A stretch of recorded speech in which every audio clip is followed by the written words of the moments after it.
मित्रों, आज फिर आपके अपने प्यारे YouTube चैनल परमात्मा की सैर के जरिए हम लोग अयोध्या के बहुत ही महत्वपूर्ण स्थान पर हैं।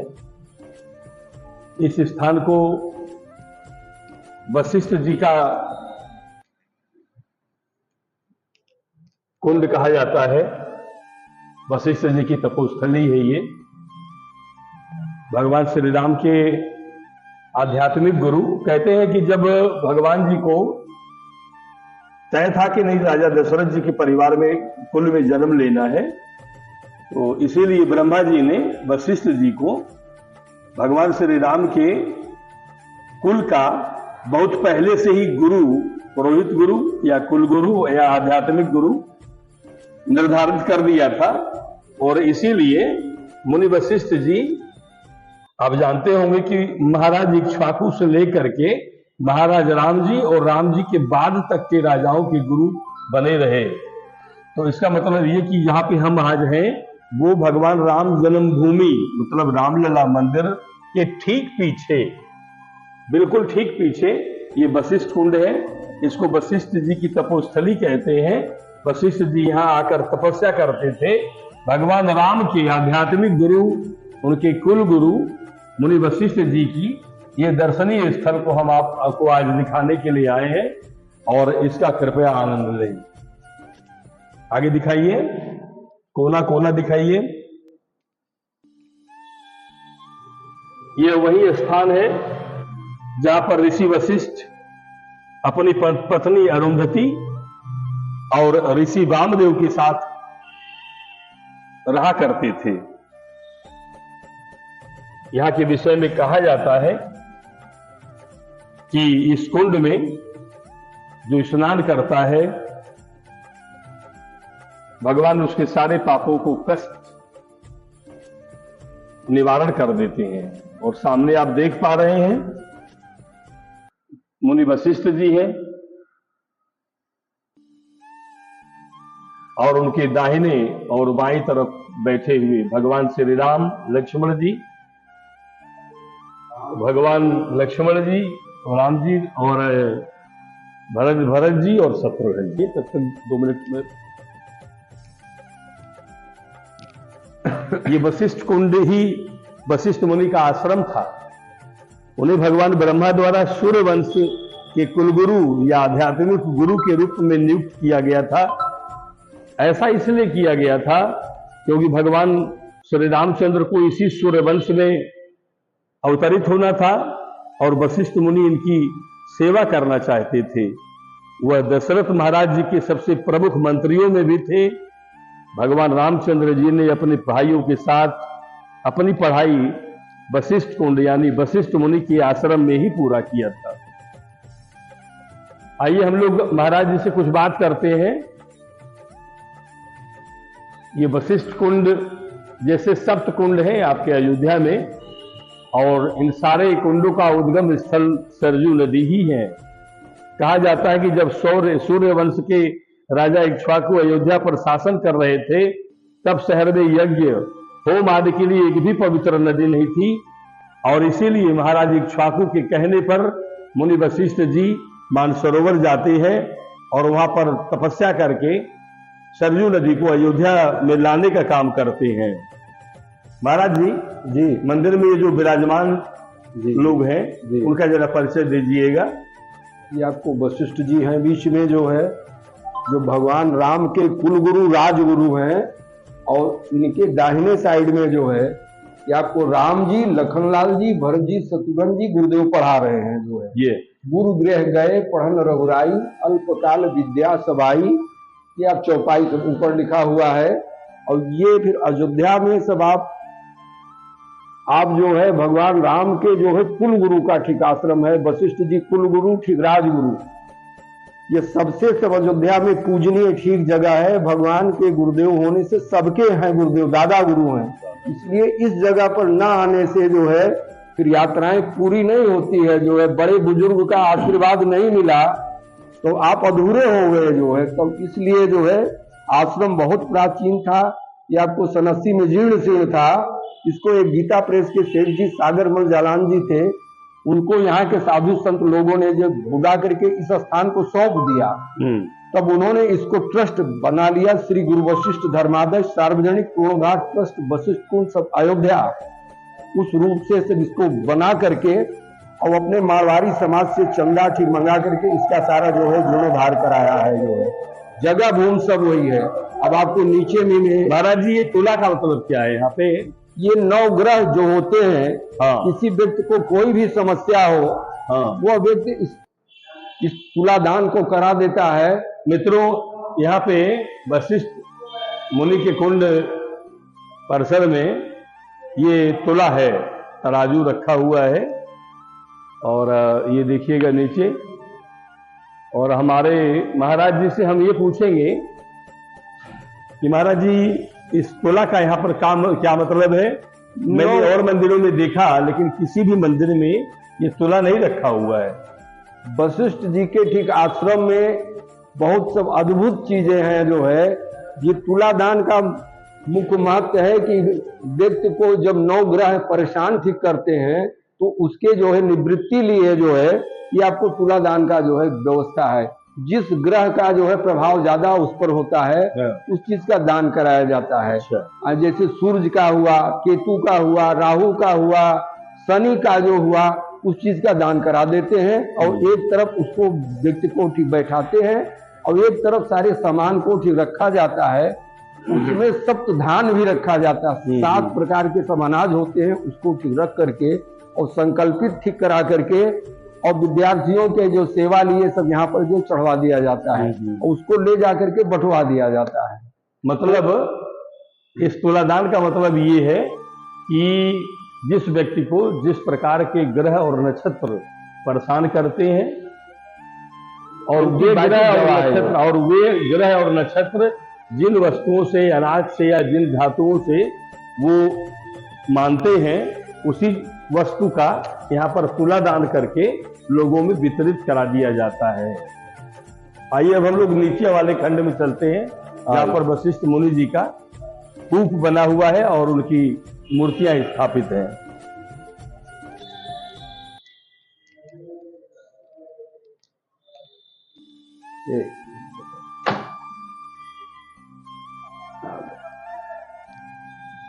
ये आपको वशिष्ठ गुफा है। यहाँ नहीं, अब हम लोग वशिष्ठ गुफा में जा रहे हैं।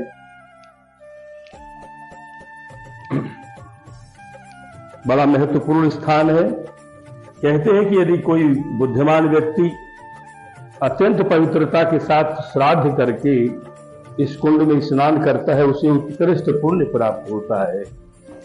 तो ऋषि वशिष्ठ, ऋषि वामदेव और उनकी महाराज वशिष्ठ की पत्नी अरुंधति की यहाँ कुंड में पवित्र स्नान और अपने साधनों के अनुसार दान वितरण के साथ ही पूजा की जाती है। ऐसा कहा जाता है कि जो इस वशिष्ठ कुंड में पवित्र स्नान करता है वह वशिष्ठ तुल्य हो जाता है, और जो भक्त यहाँ बहुत निष्ठा और सावधानी से भगवान विष्णु की पूजा करता है वह सभी पापों से मुक्त हो जाता है और वैकुंठ को प्राप्त होता है। अब हम लोग इस समय मंदिर के निचले खंड में हैं। थोड़ा सा मंदिर में जो मूर्तियां रखी हुई हैं, महाराज जी बताएंगे इस विषय में। मूर्तियां किस धातु की है महाराज जी, और लगता है काफी पुरानी है, ये आपके विषय में बताएं। ये आपको राजा विक्रमादित्य जी के द्वारा जो है पुनर्जीर्णोद्धार जब हुआ उस समय वाली जो है प्रतिमाएं हैं। ये आपको वशिष्ठ जी हैं महाराज बीच में विराजमान है, उनके बाएं करके दिखाइए। उनके बाएं तरफ उनकी धर्मपत्नी धर्मपत्नी है, और ये दाहिने साइड में सरजू जी हैं। सरजू को लाने वाले वशिष्ठ जी महाराज, ये रामानंदाचार्य जी महाराज, दोनों हनुमान जी, लखनलाल जी, राम जी, सीता जी, वामदेव जी और हनुमान जी, ये शालिग्राम महाराज जी, प्रधान वशिष्ठ जी, और 6 ऋषि ये बैठे हुए हैं। सप्तऋषि मंडल भी इसे ठीक कहते हैं। ये सप्तऋषि मंडल को दिखाइए। महर्षि गौतम है, सब देखते चले जाइए। और ये महर्षि भारद्वाज है। और पीछे से हो जाओ बेटा, पीछे रहोगे तो काफी बढ़िया सब आएगा पूरा पिक्चर। और ये महर्षि जमदग्नि है।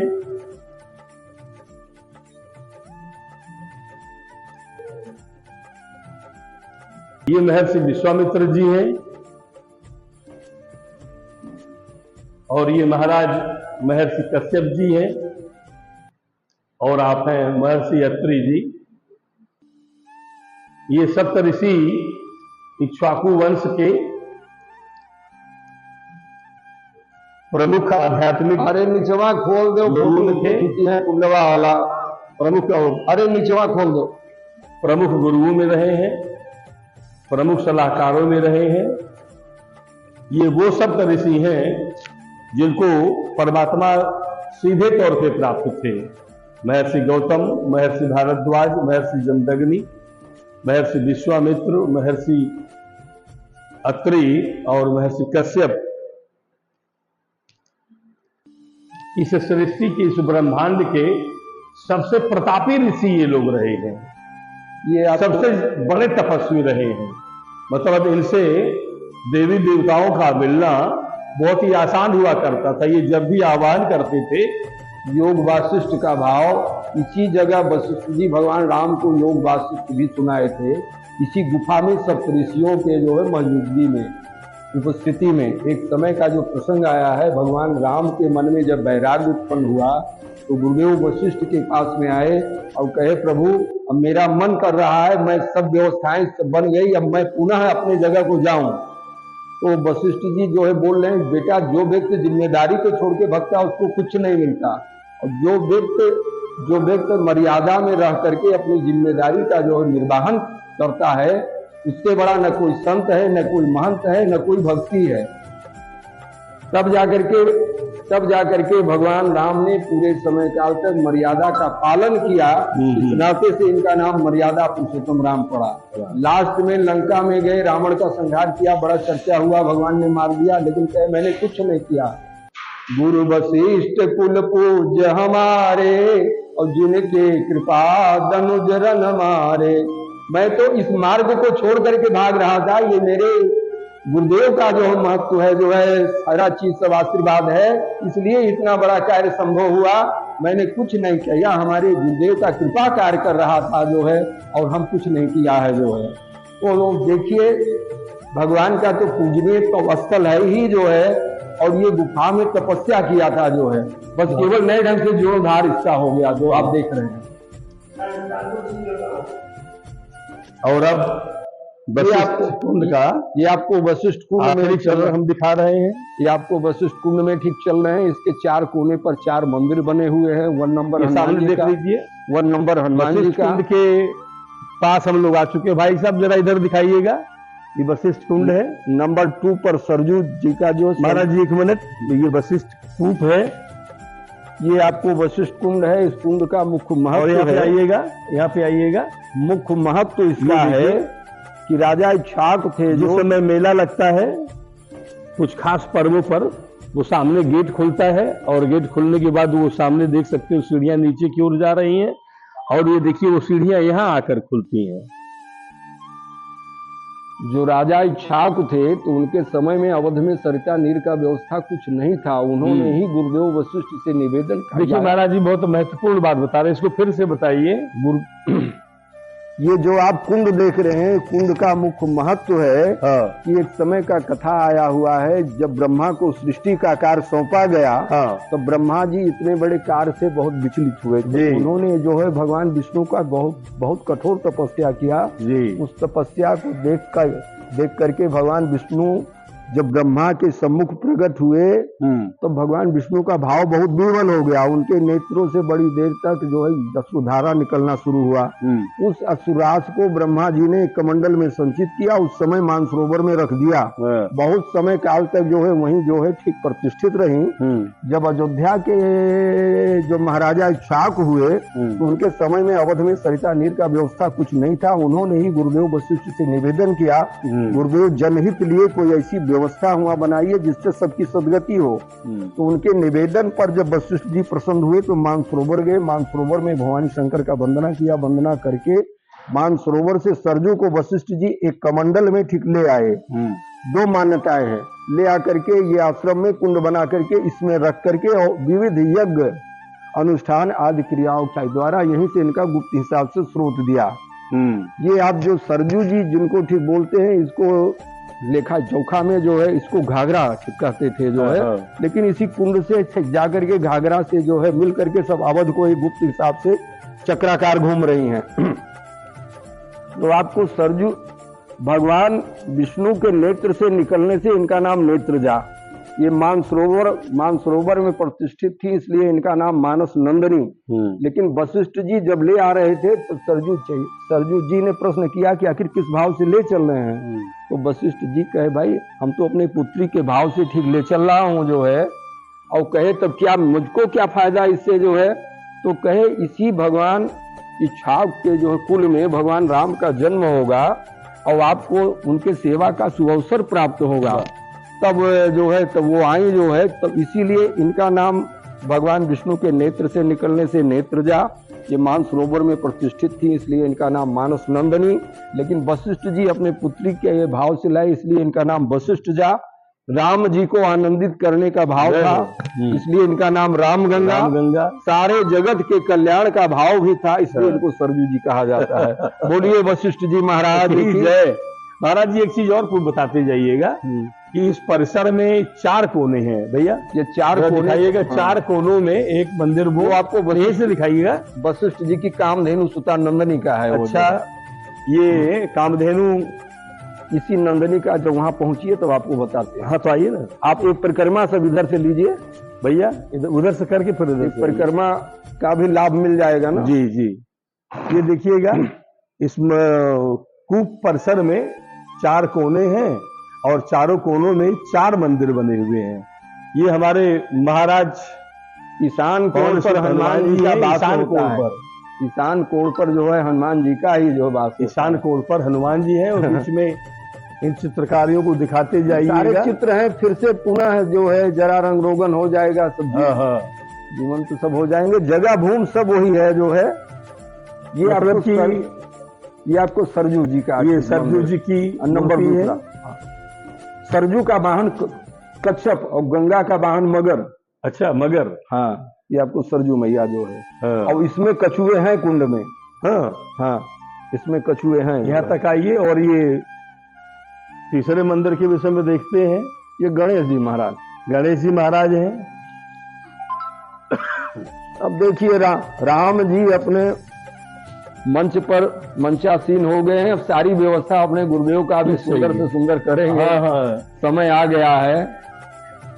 आपने देखा है, बहुत बढ़िया बात कही है महाराज जी ने। उन्होंने कहा है कि रामलला साहब अयोध्या में विराजमान है और वह कोई मूर्ति और तस्वीर नहीं है, और रिद्धि सिद्धि की राम पत्थर की वो मूर्ति बनाए गए हैं। और वो मतलब इनका कहना है और इनके जैसे तमाम साधु संतों महात्माओं का कहना है कि इस समय अयोध्या में भगवान श्री राम, भगवान प्रभु नारायण रामलला के रूप में स्वयं विराजमान है।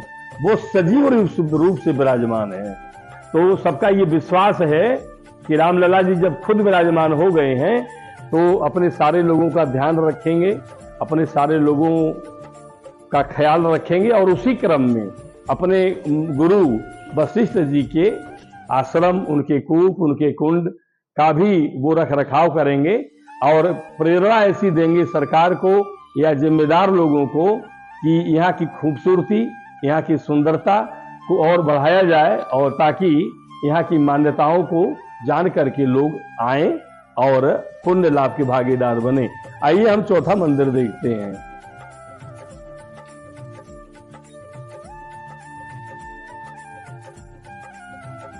ये चौथे मंदिर में कामधेनु माता है।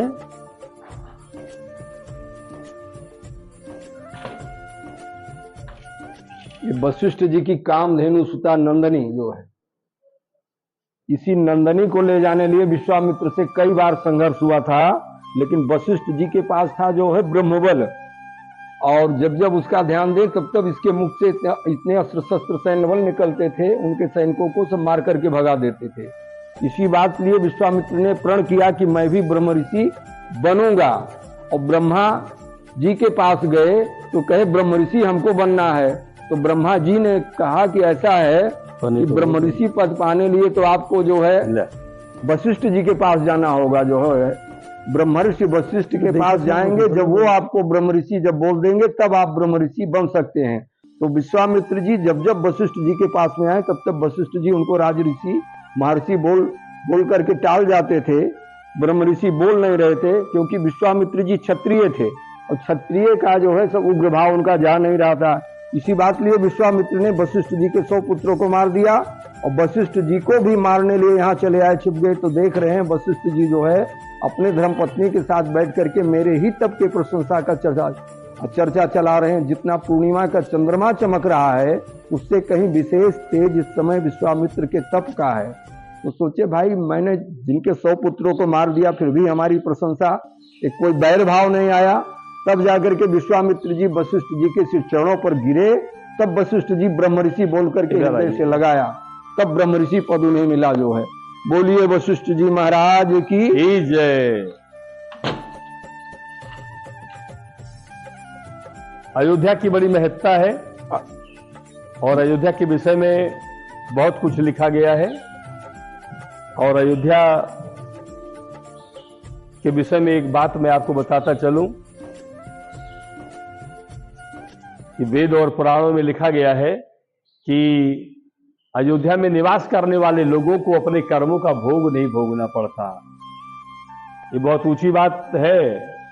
कैमरामैन साहब जरा ध्यान से इस बात को सुनवाइएगा कि अयोध्या में रहने वाले लोगों को उनको अपने कर्मों के भोग नहीं भोगने पड़ते हैं, क्योंकि अयोध्या में रहने वाले लोग स्वयं राम रूप हो जाते हैं और उनको इतना पुण्य प्राप्त हो जाता है कि उनको सीधे मोक्ष की प्राप्ति होती है।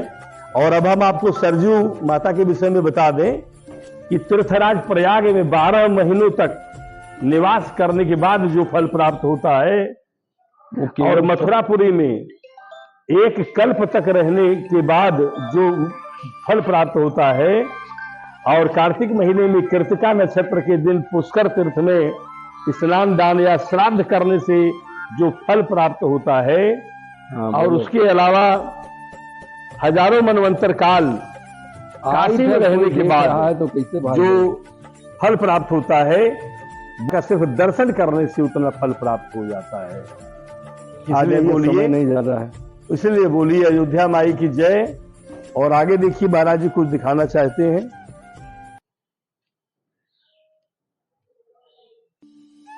साल में 2 बार बहुत बड़ा मेला होता है, भादों में ऋषि पंचमी को और आषाढ़ में जो गुरु पूर्णिमा को। गुरु पूर्णिमा को सब अयोध्या के पूरे संत गृहस्थ महंत सब आते हैं और पितृ पक्ष को यहाँ नीचे में 15 दिन पिंडदान होता है। अब इसका जल स्तर जैसे सरजू से ज्वाइंट संपर्क इसका है, तो आपको जैसे सरजू का जल बढ़ेगा तैसे यहाँ बढ़ जाएंगे, जैसे घटेगा तैसे घट जाएंगी। ये पूरे फाटक डूब जाता था जो है, लेकिन जब से ये सरजू का बांध दिया गया तब से जल कम आता है। यहाँ से भी दिखाइएगा, ये आपको महत्व सरजू माता का ऊपर से आने के लिए जो महत्व सब आप फोटो में ले लीजिए।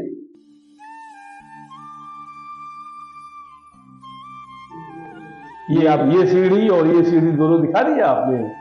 सीढ़ी के 2 भाग हैं। ये आपको सरजू को वशिष्ठ जी ले आ रहे हैं, पीछे देखिए इधर जो है इस शीशे में जो बना हुआ सरजू को वशिष्ठ जी, और एक तस्वीर जो है आप सामने देख पाएंगे मानसरोवर से ले आकर के जो रखे हैं उसका भाव यहाँ है। जो थोड़ा सा नीचे चल करके नजदीक का दर्शन, नजदीक से दर्शन कराइए कुंड का। इस कुंड में कछुए जरूर रहते हैं। इस समय नहीं है, नहीं तो इसी जगह टहलते हैं कछुए निकल करके। ये वशिष्ठ कूप को हम, ये जो किनारे किनारे काई लगी पा रहे हैं, थोड़ा ऊपर भी दिखाइएगा। ये जो किनारे किनारे काई लगी हुई है ना जो है, पीछे रहिएगा, उसके जो है प्रतिबिंब से काला सा लग रहा है। जल एकदम स्वच्छ है जो है। ये किनारे किनारे जो काई लग जाती है इस कारण से लग रहा है ऐसा आपको। ये पेड़ तक जल बढ़ जाता है जो है, और हमेशा जल धीरे धीरे चक्राकार ठीक घूमता रहता है। ये जो आज हमने आपको अयोध्या जी में स्थित वशिष्ठ कुंड का दर्शन कराया। अभी भी हम लोग उसी स्थान पर खड़े हैं, उसी महान स्थल पर खड़े हैं। ये सप्तऋषियों की स्थली है, वशिष्ठ मुनि के तप की तपोस्थली है। आप कह सकते हैं वामदेव जी भी यहीं पे निवास करते थे। और ये भगवान की ही कृपा है और आप सारे लोगों का सहयोग है, जिसके जरिए हम लोग परमात्मा की सैर YouTube चैनल के माध्यम से अयोध्या नगरी को दिखा पा रहे हैं। आपसे निवेदन है कि आप चैनल को सब्सक्राइब करके उसे कमेंट करिएगा। कमेंट करने से फायदा ये होगा कि जैसे कुछ मित्र लोग हमें हमारे वीडियो के लास्ट में कमेंट वाले सेक्शन में जा करके कुछ बातें कह रहे हैं, कुछ लोग धन्यवाद भी दे रहे हैं, आभार भी प्रकट कर रहे हैं कि घर बैठे आप हमको भगवान जी के दर्शन करा रहे हैं, इसके लिए बहुत आभार है।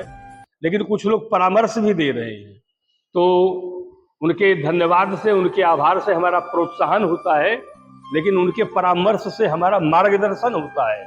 इसलिए आप कमेंट करके यदि आप बताएंगे कि नहीं हमें कहाँ क्या सुधार करना है, तो हमको इससे फायदा होगा।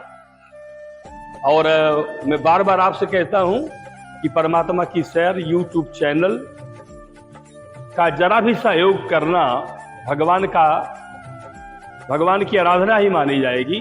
क्योंकि हम लोग भगवान की आराधना घर बैठ के एक आराधना होती है ना कि नहीं, अगरबत्ती जला करके हम लोग दर्शन पूजन कर रहे हैं। और ये होता है कि जाड़ा गर्मी बरसात किसी भी मौसम में हम लोग अपना घर बार छोड़ करके इतनी दूरी पर आकर के भगवान राम की नगरी में आकर के हम लोग उनका दर्शन करा पा रहे हैं। इसके लिए हम भगवान को ही धन्यवाद देंगे। और इस तरह के बढ़िया दर्शनीय स्थल को फिर हम दोबारा आपको दिखाएंगे। तब तक के लिए आप हमें अपना आशीर्वाद करिएगा। आपके शुभकामनाओं की हमें अत्यंत आवश्यकता है। जय श्री राम। Yeah.